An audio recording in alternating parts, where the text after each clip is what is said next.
Guitars and Microphones is the first solo album by Kate Pierson, best known for her work with the B-52s. The album is produced by Tim Anderson and also features The Strokes' Nick Valenci contributing guitar as well. When I hear the album's opening track, Throw Down the Roses, I really do feel like I'm hearing a song from a musical that doesn't exist, but should. I can immediately see the stage musical number in my head, fully produced in front of an audience, and I love it when a song puts this kind of imagery into my head.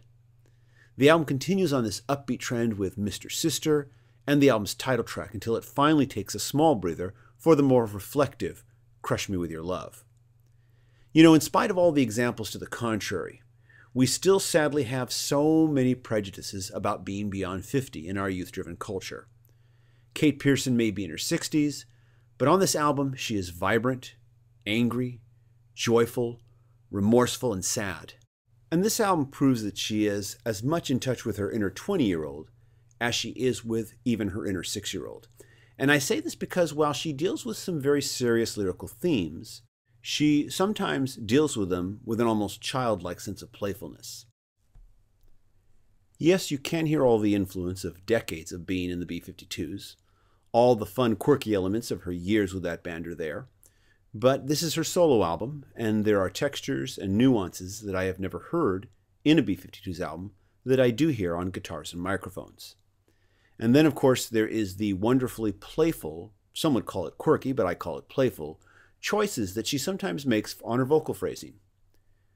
Now, I should also take a moment to discuss the contribution of Sia Furler, who serves as executive producer on the album and also helps co-write a good number of the tracks as well.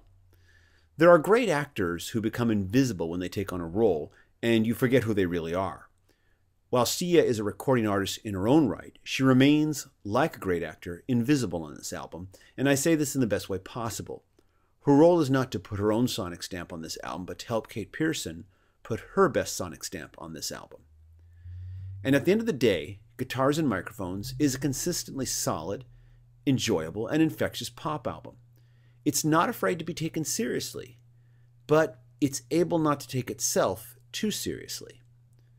I'm giving Guitars and Microphones a strong 3.5 out of 5 stars, and I suspect that in time I might grow to like it even more on repeated listenings.